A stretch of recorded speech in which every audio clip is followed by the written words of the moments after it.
welcome to my talk about OpenID Connect. Thanks for the intro, Robert. Now, I'm Jonatan Männchen.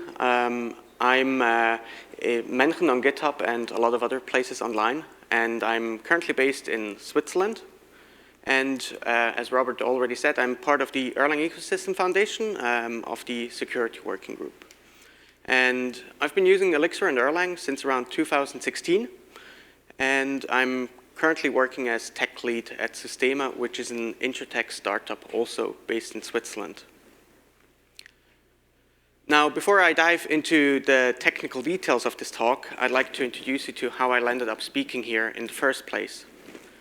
So, up until last year, I was tech lead at Jonatan, which is a Switzerland-based software agency, a small software agency. We were just 8 people.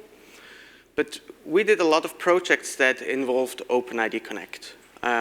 This included projects for a local bank, both customer and employee facing, as well as a COVID-19 tracing application that was used by 3 cantons, which are kind of like states of Switzerland, and many other smaller projects. And back at the time, I was a bit unhappy about the client implementations that already existed in the ecosystem. And I took over the library called OIDCC, which was originally built by Indigo, which was one that had kind of the most complete implementation back at the time.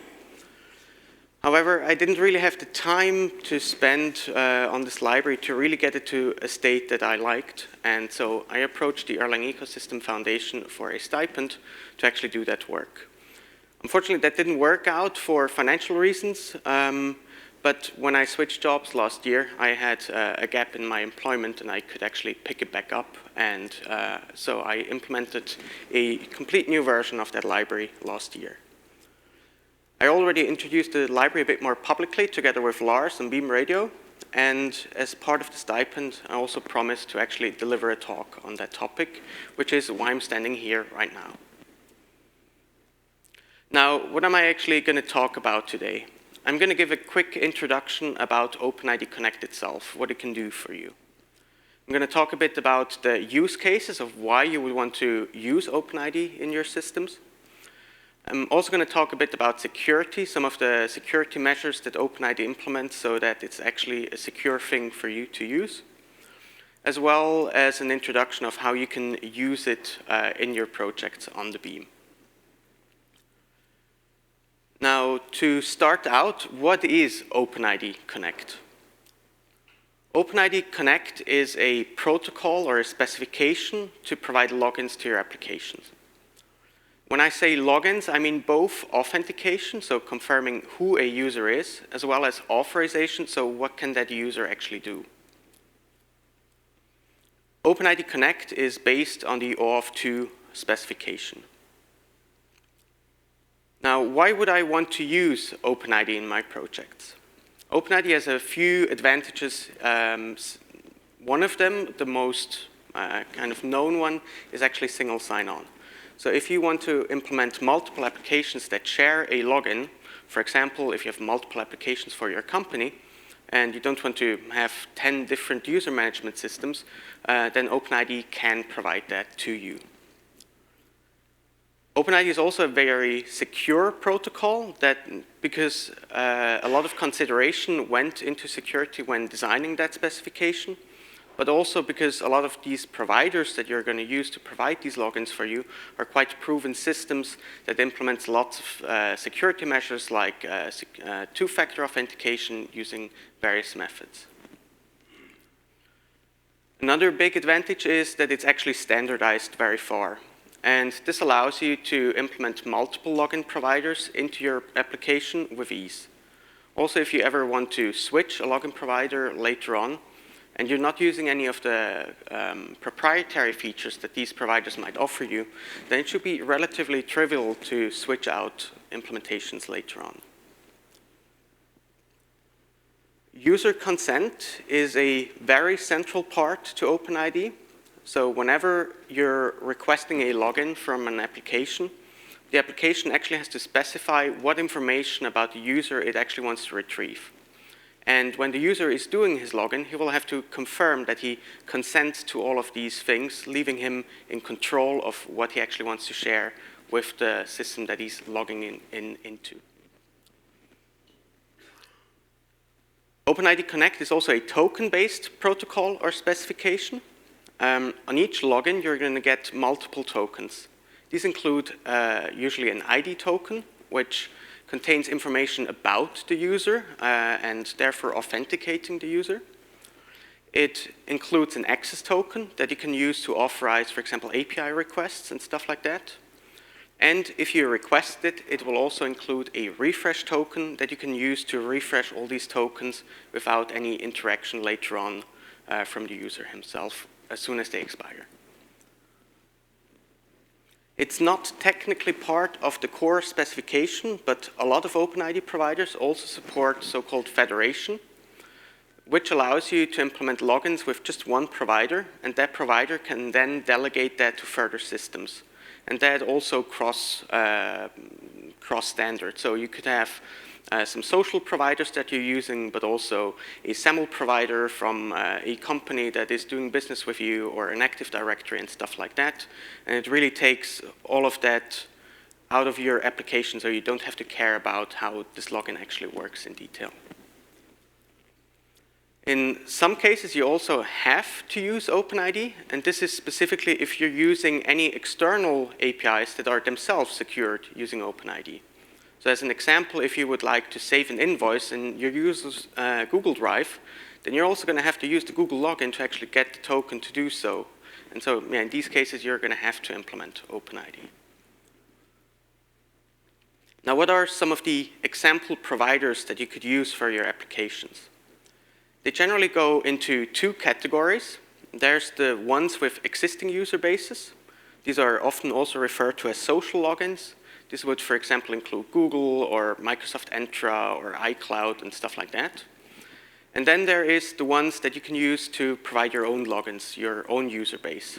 And there's lots of those as well. For example, the open source projects, Keycloak or Citadel, or also commercial offerings like, for example, Auth0. Now, how does OpenID actually work? As I said, OpenID is based on OAuth 2. OAuth 2 is also a login protocol, but there's two major additions to OAuth 2, and this is authentication and introspection. OAuth 2 on login will give you access tokens as well, but it is not actually designed to authenticate a user, so confirm who is logging into your system. It's more about getting tokens to talk to the provider's APIs.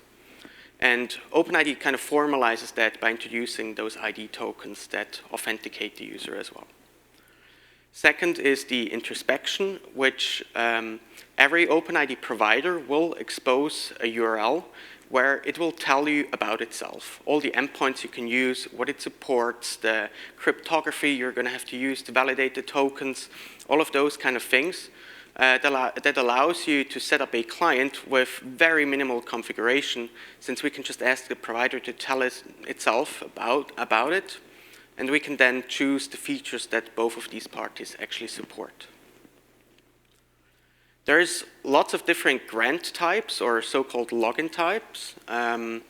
These are, for example, the authorization code flow, which is the standard flow you're going to see, the standard login on most sites where you've seen login with Google, with GitHub, and those kind of things. And in this use case, we actually authenticate both the user as well as the application that is requesting that login, so both together. There's also the implicit flow, which is used in user agent applications. This would be phone apps or JavaScript single-page applications or even desktop applications, stuff like that. And in these cases, we can't really authenticate the client that is requesting a login. We can only authenticate the user.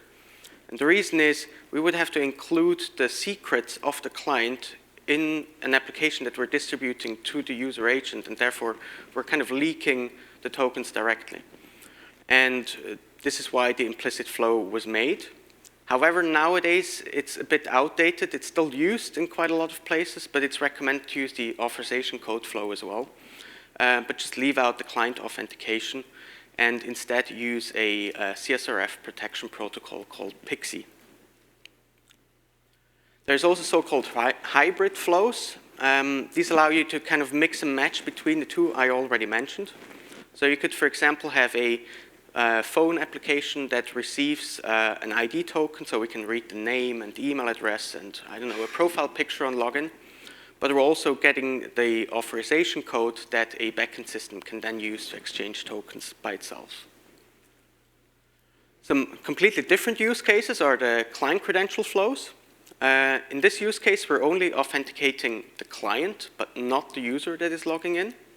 This is very helpful if we want to do things automatically in the background. One example would be if you would like to figure out if your provider is deleting a user and then delete it in your own database as well, then you could use a client credential flow to get a token where you can then talk to the provider and figure out if it has any users. Some other ones are also the resource owner password flow. This is specifically if you're implementing auth in a non-web context. So if you, for example, implement an SMTP server, the credentials of the one connecting to that server, that is already defined. You can't just do a redirect to a website in there. In these cases, you can directly take the credentials and use this flow to just check if they are valid. However, if there's any way around it, I don't really recommend using this flow. This is a lot less secure than the more standardized ones. The last one I'm going to mention is the device authorization grant. This is used a lot on devices with limited input capabilities. One example could be your TV. You're trying to sign into some streaming platform, but unfortunately you generated your 64-character password, and typing that in on a TV remote is very, very cumbersome. And so a lot of these allow you to, they will show you a link that you can open with your phone and complete the login there, and therefore you don't have to use that tiny remote to actually do the login. Now this is just a selection of login types. There's actually lots of very tiny specifications adding on additional things. And if you're controlling both the provider and the client, you could theoretically also come up with your own.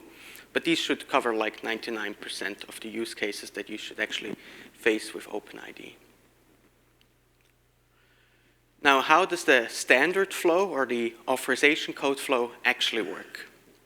It all starts out when a user actually wants to do a login. This is usually if he clicks the login button or even if he just opens your application. The client application will then have to generate a redirect URL that is pointing to the provider's authorization URL. We will add some additional details to that URL, describing to the provider exactly what we want from it, like what information we want from the user, etc. The provider will then prompt the user for his login credentials and also for consent for the things that the client requested from the provider. Once the user has done all of that, the provider will redirect him back to the client application, specifically to the client callback URL, and it is going to contain a code in that request. That is usually a query parameter to that URL, but it could also be in the post body of that specific request. The client can then take that code and use its own credentials as well, and exchange that with this set of tokens. Specifically the ID token for the authentication, access token for doing any requests, and the refresh token if it was requested for refreshing in the background.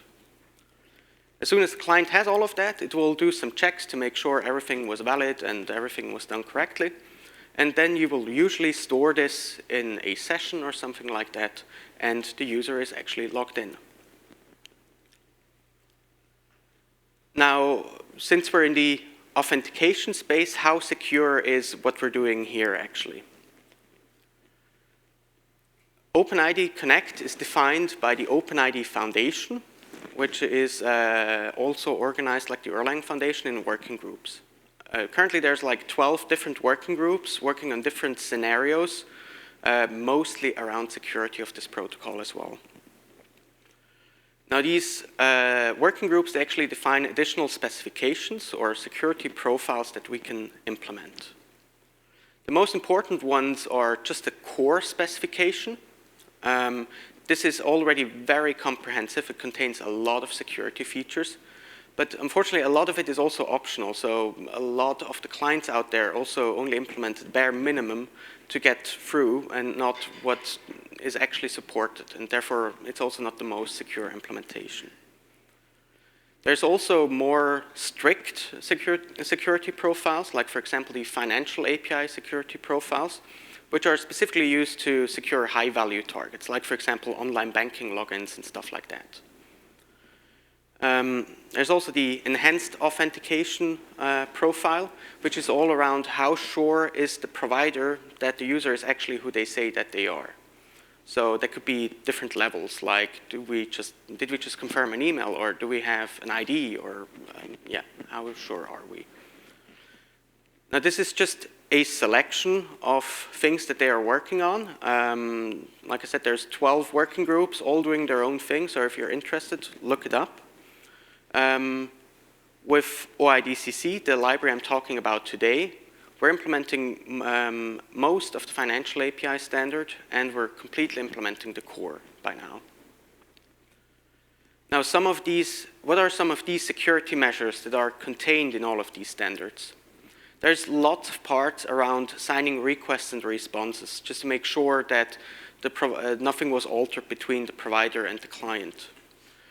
Specifically in the financial API specification, I'm going to have to choose to either go mutual TLS, which is transport encryption for everything between the client and the provider, or I can choose a selection of combined things that kind of end up in the same thing.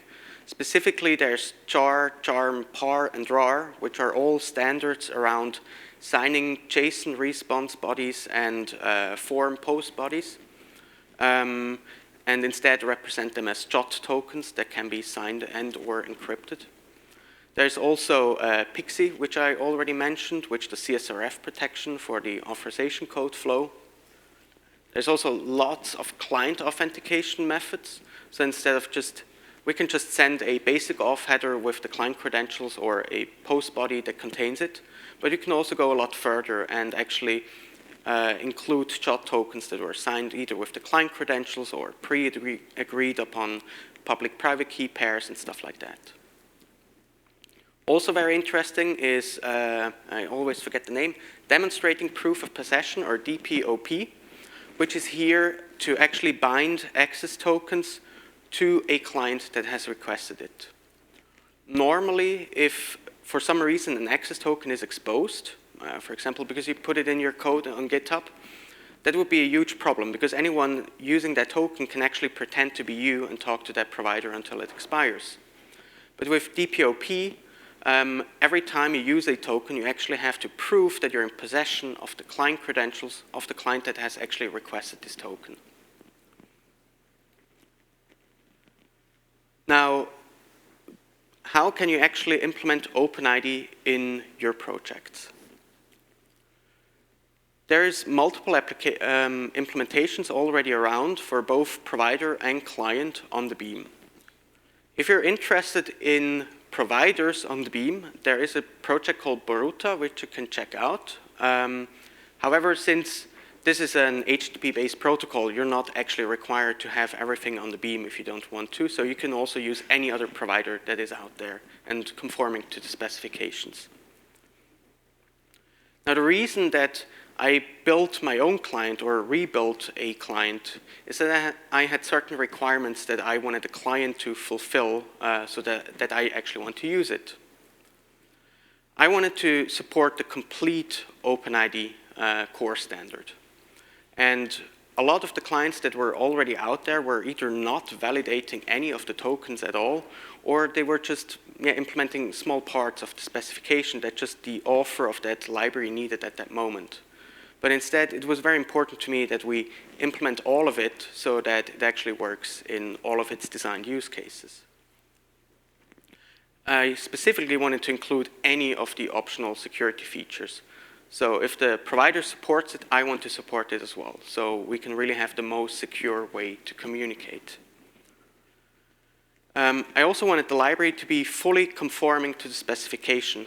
And fortunately, the OpenID has put a lot of work into a conformance suite that is very comprehensive, that allows us to figure out if we actually implemented the right thing.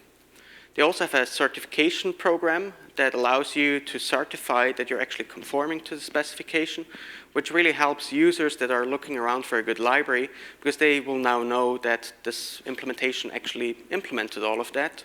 And also specifically if you're working in very large corporates, it's quite useful to have the stamp that, so you can tell your bosses that all is fine.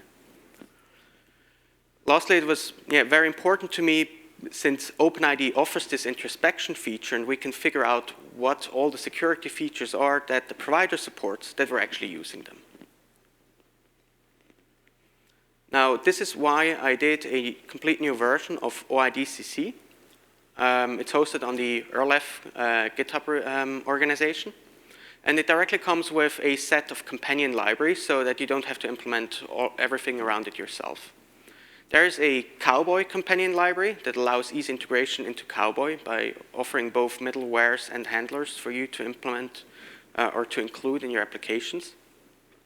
There's also Plug or Phoenix integration that you can use, as well as a Phoenix generator that helps you get started with that very, very quickly.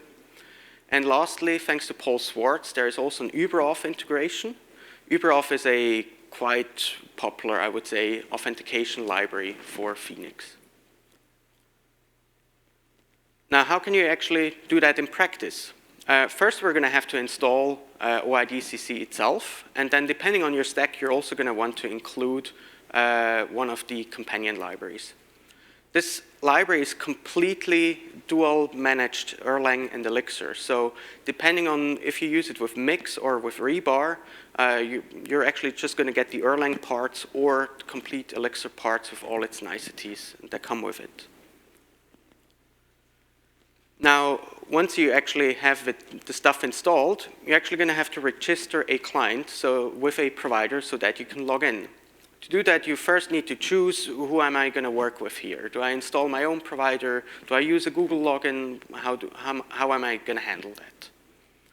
Once you chose one, each provider is going to have a so-called issuer, which is kind of like a base URL to the provider that we can then use to introspect its functionality.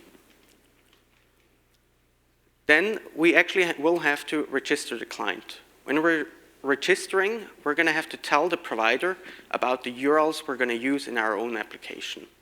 This is so that no other application can pretend to be you and kind of interface with that. If you try to do a login with a URL that is not whitelisted, it will directly block and say no. Once you did that, it will give you a client ID and a client secret. And we're going to need those as well in the next steps. Now, to really get started, first we have to do that introspection. We have to figure out what can this provider actually do. And for that, we have a provider configuration worker. You can start that. Normally, you would do that in your application supervision tree. And you will just have to tell it the issuer or that base URL so it can figure out the rest. And usually you will want to give this a name because it's quite cumbersome later to refer to it by PID, so the name is mostly a lot easier. With that, we can actually start doing the authorization. We have to first define where we are going to handle the result of that login in our application. This is usually called the callback URI. Once we know on what URL we're going to handle the result, we can actually create this redirect URL to the provider. And to do so, we just have to tell it the config, our credentials, and where to send the user when it's done. We can then send the user off. The provider will do its thing, and whenever it's done, it's going to redirect to that callback URI we defined. Once we extract the code from there, we can then use the retrieve token function to actually exchange this token with a set of tokens that we can start using from there. Now, if we want to do the same thing with Cowboy, it's quite simple. Just the things that we provided as parameters to the functions before are just now options. And we're also going to have to define a handle success callback. So what are we going to do once the login actually completed? Usually in here, you would probably want to save the tokens in a session or something and redirect the user to your starting page or something like that. And then we're actually going to have to register the routes. There's usually two. The first one you don't strictly need. You could initiate anywhere yourself if you want to, but a route is usually the easiest way to do it. The first one is the init route, which actually initiates that redirect off to the provider. And the second one is that callback route that actually handles the result of the login. Once we register these, we can actually start the server, and we have a fully functioning login at that point. We can also do the same thing with plug. In this case, we're going to have to set the same routes in the plug router. And I usually recommend to use a controller, because you will both want to call out to some plugs that we defined, and maybe also interact with the result yourself, so you will want to define an action. So defining a controller is mostly the simplest way to do it. In this controller, we're going to have these two plugs. They're called authorize and authorization callback. And they're kind of the same as with Cowboy before. That just handle these specific actions. Once the plugs actually ran through, we can then interact with our own controller and further handle the result. Now, normally with the authorize or the initialization, we don't have to do anything because the plug did the redirect, and if we don't want to change anything, we can just leave it be. But in the callback, we actually have to handle what happens now that the login succeeded or it failed. And usually, again, here, we would just take the OK tuple and put it in a session somewhere and redirect somewhere else. Or if it's an error, we probably want to render an error page with that. Now, once the user is actually logged in, we're fully in, we have some functionality to figure out more about the current session. There's the so-called user info endpoint of an OpenID system, where you can get additional details about the user. For example, if you would ask for a large bio text about the user on login, we usually don't want to include that in the ID token, because the ID token is going to get very large, and you might want to put it into cookies and other space constrained things, and that just doesn't work so well. So it's often that larger claims about the user are left out in the token, but can then be loaded on the retrieve user info endpoint.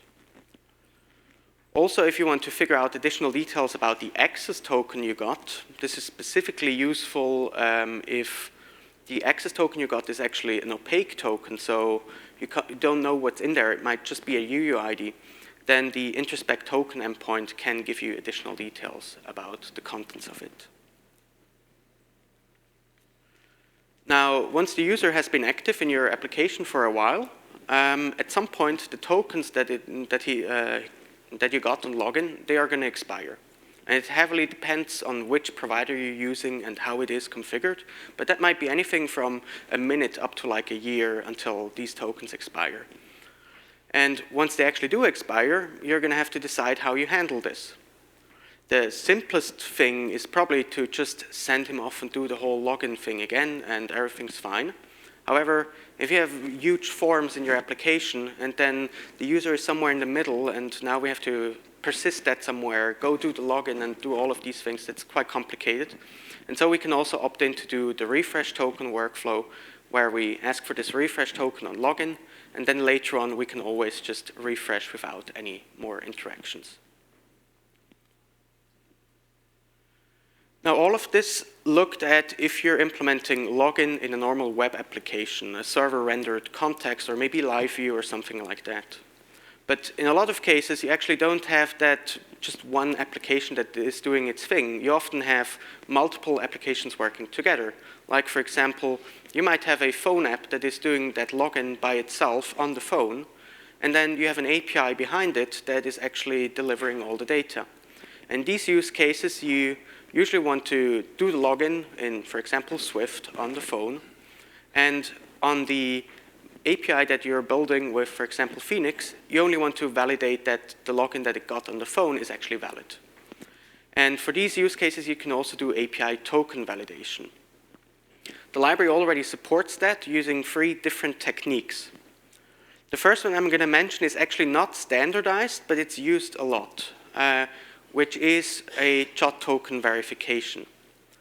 So an access token does not have to be a JOT token, so one that we can verify ourselves, but it very often is. And we can just apply the same rules to the access token as we do when we verify the authenticity, so the ID token. This might, however, not use, because you might just get a UUID and you're not going to get any information out of that token by itself. In these cases, you can also use the user info endpoint or the token introspection endpoints to figure out if that token is actually still valid. If you want to do any of that, in the companion libraries, there's plugs and also Cowboy middlewares included, so you can just add them in your application, and again, you're going to have to tell them where is it coming from, which provider is this, and then the rest it will basically figure out on its own. So now that we know how to implement this in our applications, where is this project actually going next? We are currently working on completing the Financial API 2 certification. So the code is actually already in place. It's more about getting the conformance suite more automated and getting all the tests through and then actually getting the stamp. But the functionality is actually already out as a beta tag, so you could theoretically already use it. I want to thank Paul Swartz a lot, which joined the team recently, and he did a lot of work to actually getting the financial API parts implemented as well. Also, I just started an independent security review. I was very lucky to win this competition with Erlang Solutions for a free security audit, and they're actually going to do a full review on the application, which is very cool. We're also looking into building additional companion libraries. So, for example, there's still lots of ecosystems and stacks out there, like Ash and stuff like that, where it would be really cool to have our own adapters to get in there as well. And I would also like to support some additional OpenID protocols, like, for example, single logout. Currently, we're only doing single login, but logging out might kind of make sense as well. And other stuff like self-sovereign identity, which is currently one thing that the foundation is working on, and other topics like that. I'm actually going to go over that quickly because I'm a bit tight on time. So how can you actually help with the project? On GitHub, we already have a lot of features that you could wish for in the GitHub discussions. So if anything is missing right now and you want it implemented, please go in there and press the upvote so we can kind of gauge what the community is actually interested in so we know what to implement next. I'm also very open for help, so if you see something missing and you want to do it on your own, please do. Also, documentation and all of that, I'm sure all of it can use a bit of work on it as well. This project came out of the Erlang Ecosystem Foundation, out of the security working group, and we can also always use help in other matters related to security, or for that fact in any other working group that is doing a lot of interesting things as well. Lastly, I just want to thank the Erlang Foundation for actually funding all of that work, and also for the support in the working groups, and also our Erlang solution for providing that independent security review. Thank you.